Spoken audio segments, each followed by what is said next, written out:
إلى العشرين ندوانا فزاد الله بشرانا هنيئا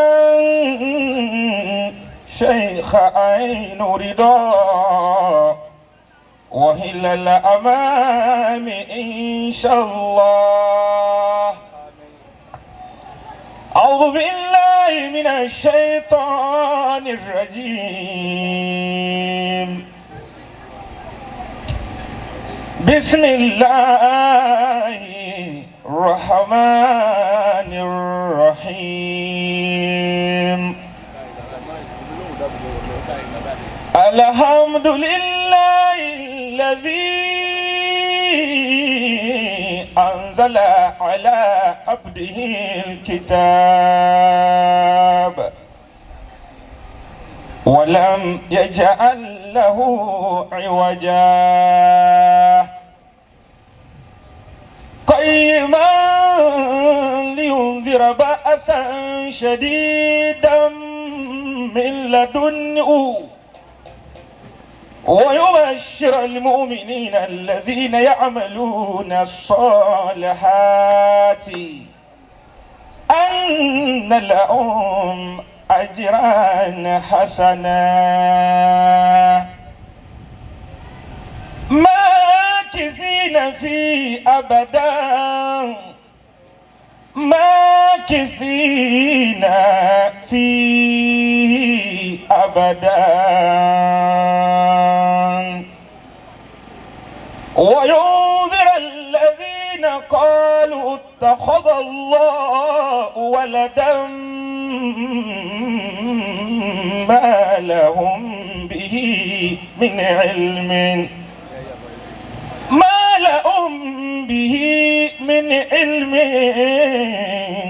ولا لآبائهم كبرت كلمة تخرج من أفواههم إن يقولون إلا كذبا فلعلك باخع نفسك على آثارهم إن لم يؤمنوا بهذا الحديث أسفا إنا جعلنا ما على الأرض زينة لها لنبلوهم أيهم أحسن عملا وإنا لجاعلون ما عليها صعيدا جرزا أم حسبت أن أصحاب الكهف والرقيم كانوا من آياتنا عجبا إذ أوى الفتية إلى الكهف فقالوا ربنا آتنا من لدنك رحمة وهيئ لنا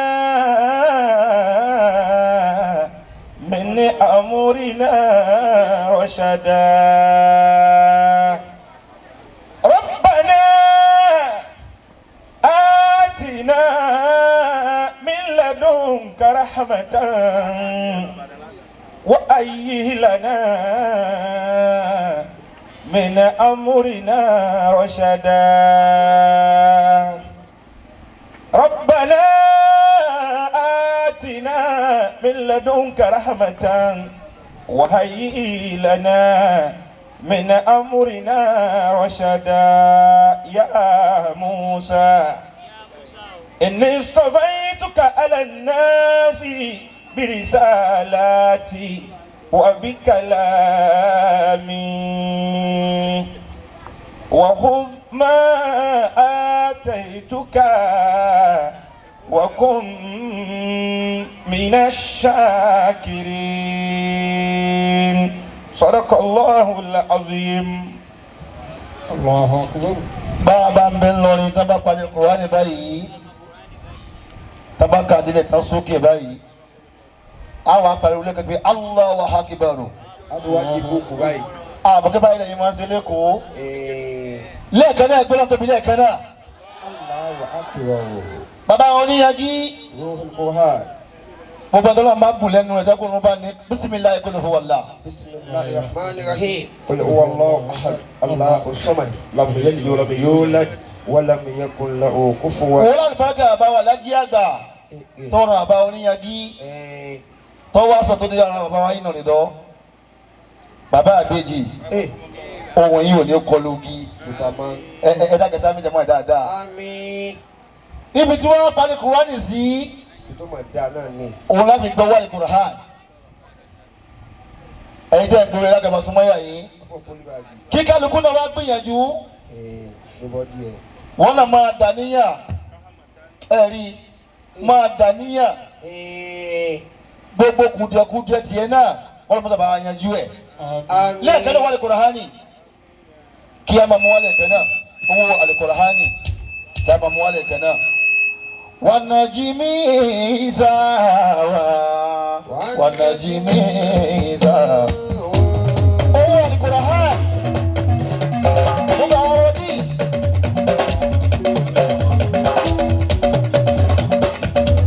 والنجم إذا هوى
bàbá alhaji wa Abdulrazak Ilyas wọn ni wọn ti dé àwọn ni wọ́n kéde.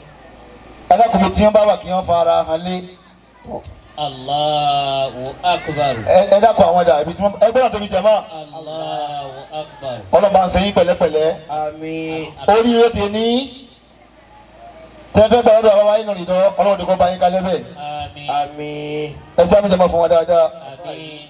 ọlọ́run níbi níwájú ọlọ́run. Sallallahu alayhi. nínú àwọn tí wọ́n tún dé nínú àwọn tí sì wá lé ní Na'am. akí bàbá wa al-Khalifa Al-Khalifa. al-Sheikh al-Mudir Ibrahim Kajola Adama Allahu ayatahu. akí wọn púpọ̀ Ismail Ibrahim ẹsẹ̀ Kajola Adama Allahu ayatahu. ọlọ́run jẹ́ ká ní Mudiru pẹ́ Àmín. Khalifa. ẹ̀dá kẹsì àmì jẹ́mọ́ dáadáa Àmín bàbá. ọlọ́run níbi níwájú ọlọ́run fún ahánà musa alẹ́ Àmín. ọlọ́run bá sẹ́yìn pẹ̀lẹ́pẹ̀lẹ́ Àmín. ẹ̀dá kẹsì àmì jẹ́mọ́ dáadáa Anakumullah.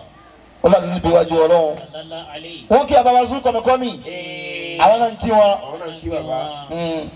wọ́n kí bàbá wa mẹ́nimẹ́ni bàbá oníyanjú Kí bàbá wo níyanjú. ọ̀hún afẹ́ bẹ́sẹ̀ bàbá wa yín lórí dọ́. Ọ̀dà bẹ́ẹ̀. Akbar. ọlọ́run jẹ́ kájọ ní àlùbáríkà gbogbo wa yẹ́nyẹ́ Àmín. Àmín. ọlá Muhammad wájú ọlọ́run. Sallallahu alayhi wa sallam. a kí àwọn ọmọdé sí ni bàbá wa Khalifa wọlé Wọlé o. nínú àwọn ọmọdé sí wọn ti dé nsìn Tọ̀.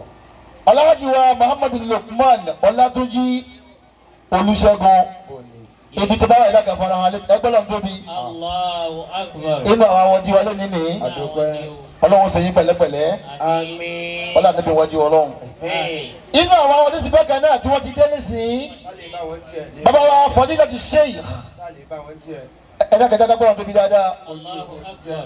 Fadilatu Sheikh Abdul Hakim Akéwùsọ̀lá Kun Fayakun Dan arkanu al-adabi Al-adabi. kí bàbá fara kan lé Allahu akbar. bàbá dáadáa Padà. ọlọ́run àbá oníyanjú ní sófò Àmín. sábẹ́jọmọ́ dáadáa ọlá Muhammad wájú ọlọ́run. Àmín. nínú àwọn tí wọ́n ti dé bákan náà alhaja wa Hafsat Hafsa. Olúwabùkọ́lá mọ̀ pé Abdulkadir dákun yáda Níwájú ní àyìn ni wọ́n wà. kí wọ́n fara hàn lé Ìyá gbé ìyá ni. ẹ bá wa fi wọ́n sí àyè wọn. Ayé wọn náà ni wọ́n wà. Ẹni náà fẹ́ mú ọ lọ ọ̀ya oníyànjú ọ̀ya ayé wọn bisimilayi alhaja wa Hafsat Hafsa. Olúwabùkọ́lá Ìnínú. àmọ̀pé Abdulkadir Èjì àtẹ̀ta. ẹ bá wa fi wọ́n sáyé wọn. Allahu akbar. Aha. Inú àwọn ọdún tí wọ́n ti dé nísìnyí bàbá wa alhaji wa